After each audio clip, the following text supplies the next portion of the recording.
Hello and welcome to the Evidence Based Chiropractor. I am your host, Dr. Jeff Langmaid. On today's episode, we are talking research, a brand new study that is all around cerebrospinal fluid and how it smashes the long-held belief of the hard difference between the central nervous system and the peripheral nervous system. This showcases how that CSF fluid extends to the peripheral nerves and really unifies our entire nervous system. We're going to dive into this and much more on today's episode.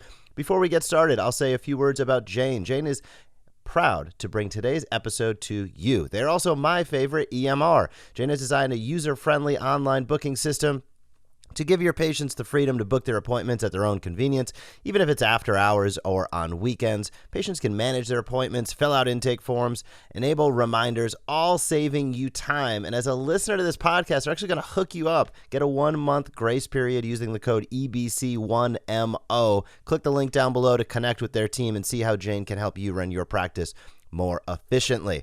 But as I said at the top, and I'm going to drop a link down to this paper as well down in the show notes. Paper we're going to highlight today is titled Cerebrospinal Fluid Flow Extends to Peripheral Nerves, Further Unifying the Nervous System. And I'm going to put myself out there and say this study is going to be one of those that we look back on many years down the road that sort of fundamentally moved our understanding forward. Why? Because we've traditionally felt as though there's relative hard lines between the CNS, central nervous system, and PNS, peripheral nervous system. However, this study showcases some really, really important things for all healthcare providers. I'm going to say specifically chiropractors. We'll get into that towards the end. But it all starts with our fundamental understanding. What is CSF? Well, CSF is produced in the ventricles of the brain. And what does it do? Well, it kind of bathes those tissues of the central nervous system via a low pressure flow. The CSF is continuously produced. If you would have asked me before, and I'll ask you right now, how much is produced per day? I had no idea. The answer is about a 0.5 liter per day in humans of CSF is produced. So it's continuously produced, and it provides a few different things. Physical cushioning.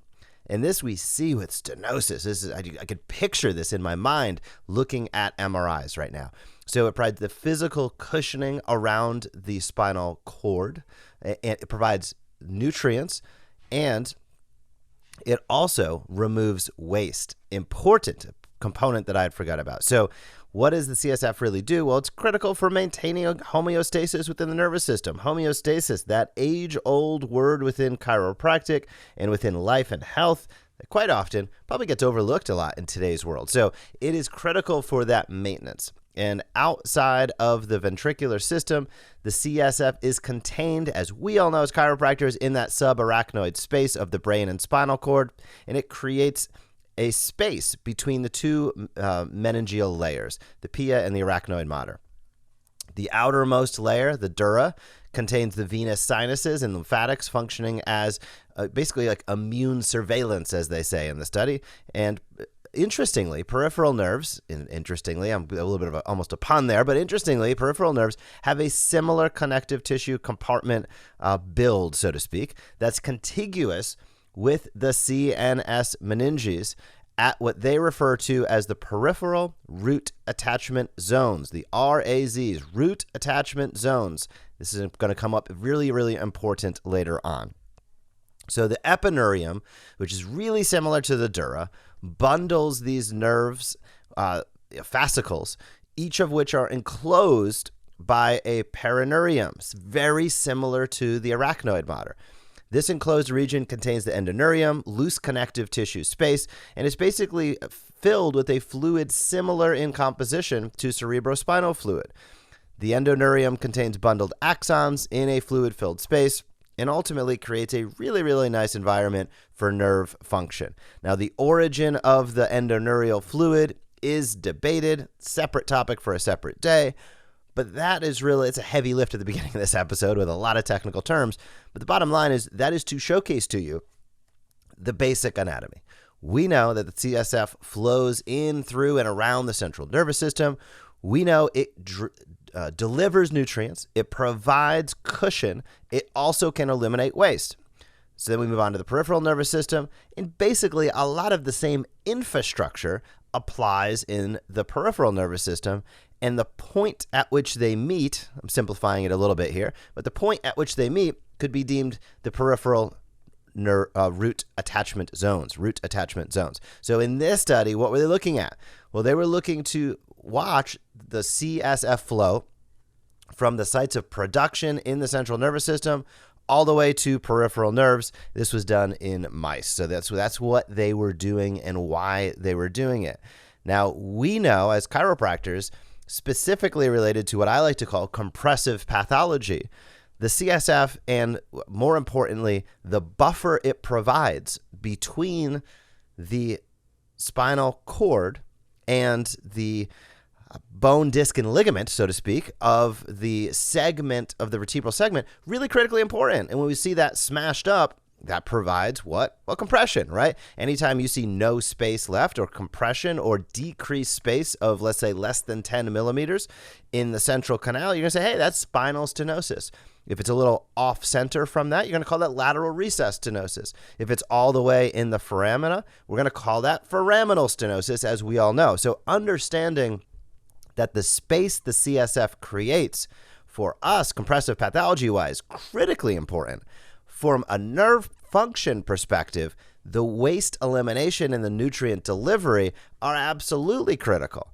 And these live in small spaces. Again, we are talking millimeters to tenths of millimeters that become super meaningful. We are talking tight spaces that are built really well when things are working appropriately, and can cause a lot of issues really fast when there starts to be changes. And that is why it is so critically important for us as these healthcare providers, movement-based healthcare providers in our patients' lives. They don't need to understand every intricacy that we do. That's what our job is. That's what we're paid for. But our job also is to translate that information into meaningful action for the patient. So it can't just be technical jargon. I just went through a lot of technical jargon, but it can't just be that for your patients. It has to be, how do you put that into actionable information so that they can understand, one, if they're in to see you, what's going on? Two, is there opportunity to improve or not? That's a real question. And three, how do you get there? What's the best plan of action? So those are really the important components. And again, when we're talking about millimeters, tenths of millimeters, this stuff matters real quick. You can go from totally normal to a lot of dysfunction really, really quickly. And we know that over the past 10, 20 years, interest in the CSF flow has really skyrocketed. And there's a lot of previously unknown roles for the CSF in our overall health and homeostasis of the central nervous system tissues. So our nervous system, of course, lacks traditional lymphatics, right? So that's important to keep in mind. And there's a restriction of free movement of molecules throughout the CSF whenever there's compression. Now, there's also that physical cushioning component, delivering nutrients and removing waste, all really important. But there's little known historically about how these mechanisms work, or if they even exist, in the peripheral nerve system. So the understanding to date has been that CSF flow is restricted to within the central nervous system. And this was established with a variety of studies that used dye and tracers many moons ago that were unable to detect CSF flow into the peripheral nervous system. But as this study points out, hey, those studies were done a while ago. They might have just not had the detection necessary. Their tools might not have been sensitive enough to pick up what was really going on. It's an important thing to keep in mind with all research as well. The research is only as good as our analysis. And our analysis and our understanding and our tool set constantly, from a research perspective, constantly improves. So going back and redoing studies that seem like they were open and closed books sometimes can be a really good idea, because it highlights, as we advance our understanding and we advance the sensitivity of the tools, that can provide meaningful differences. So the nervous system has, again, as we talked about originally, it's been really segmented into these two big parts, right? Central nervous system, peripheral nervous system. But this study really demonstrates that there's an interconnectedness of the nervous system through CSF flow from the central nervous system to the peripheral nerves and suggest that there's an important role in that balance between both systems, which are really one. So their results did reveal that they used gold infusion technique basically to map this stuff out. That gold infused entered the CSF through the peripheral nervous system at those RAZs, at those attachment zones, rather than at the subarachnoid angle. In contrast with previous studies that thought, well, maybe something's happening at the subarachnoid angle. No, these attachment zones seem to be a really, really key component, which would make them named appropriately. Attachment zones would highlight the fact that that's where stuff's going on, right? So we also know that axons emerging from the central nervous system to the peripheral nervous system are contiguous. They keep going across the transition from central nervous system to peripheral nervous system within those attachment zones as well. So these axons don't stop at the end of the central nervous system and become something else. They are it, and they move through and around those root attachment zones or through those peripheral attachment zones. So the presence of this CSF flow along the CNS into the peripheral nerve has really big impacts for peripheral nerve health and neuropathologies. And this is where they don't dive into chiropractic at all in this study, but I'm going to dive into it. So in the study, they highlight the fact that in the central nervous system, CSF is known to provide cells with metabolites. It is important in maintenance, eliminating waste from all these neurons. And a unified flow system, as they describe it, which is a great term for this, a unified flow system really encompasses all aspects of the nervous system, allowing the CSF to function consistently, to consistently deliver nutrients, remove waste, and provide cushioning for all neural tissues.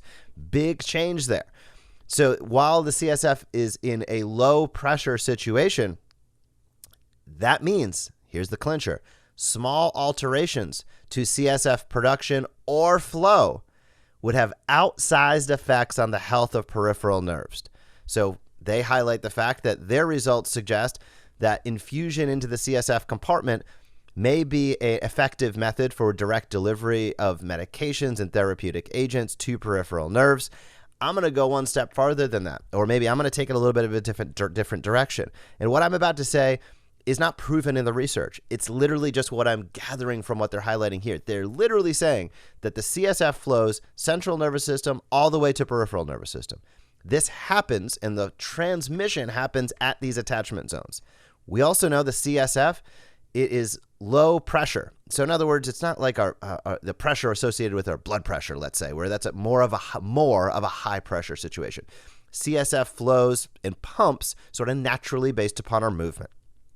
Because of that low pressure, small alterations, aka compression, can cause big challenges, not only in the central nervous system, but in the peripheral nervous system. Now, we have seen this in terms of the nerve root being compressed in the spine and causing a radiculopathy. But that's, I'm going to almost say, a terminal point. All your space is gone, right? I mean, the CSF is being crunched at that point. The nerve is being crunched. This is massive and hugely mechanical. Small spaces, but it can be, that is a terminal pinch, in other words. But small alterations, here's where I'm going with this. You might not have radicular symptomatology. However, the compression and suboptimal spacing in the central nervous system, they're saying right here, can absolutely cause peripheral nerve dysfunction. That is powerful. Why? I don't look at that for the fact of, well, can we get a medication and a drug in there, which is immediately what this research looks at. I couldn't think the more opposite way. I say, what are those things we can do proactively to help guide our patients so that we reduce the likelihood that there is a compression, even if minor? Secondarily, for those that have compressive pathology, that already have pain and dysfunction, really thinking about the fact and taking it to heart that just because somebody feels a little bit better and the pain goes away doesn't mean that they are optimally functioning again. And this drives the nail into that by saying a small compression, it might not be even having true symptomatology of pain in the peripheral, can affect the peripheral nerve. How? Because when there's a minor change at the central nervous system, that peripheral nerve is going to have waste management issues potentially. It is going to have nutrient transfer issues potentially, and it is ultimately going to have spacing issues potentially, depending upon what's going on at that remote site. So these are really, really important things that I learned from this study. I hope you're geeking out on it like I am, because this, for the first time, pins together the fact that the nervous system is one unit, that our cerebrospinal fluid flows in and among our entire nervous system, and that small changes can have big impacts. And that is a powerful message for us to understand, for us to keep an eye out on. And again, this is where I said at the beginning, this study does not give us all the answers, but man, does it really plant the flag in terms of what future research can show. So I love this study. I hope you did as well. I'm going to drop a link down to it in the show notes so you can check it out. And if you are into objective assessments, if you're listening to this podcast, you probably are, I highly recommend you go over to neckcare.com and check out their assessment tools. They are the best in the business. That's just what it is. Reliable assessments and exercises for neuromuscular control, proprioception, range of motion, and sensory motor integration. The design is awesome. The units look great. They're easy to use. The reporting is fantastic. What more can you ask for? Netcare.com. If you reach out to that team, let them know that I sent you. They will give you a great deal as a listener to this podcast. Other than that, I hope you have a fantastic week in practice, and I will talk to you soon. Thank you for joining us on this episode of the Evidence Based Chiropractor. If you want to grow your practice, come back for next week's episode. If you want to grow faster, visit the evidencebasedchiropractor.com and join our MD Marketing membership today.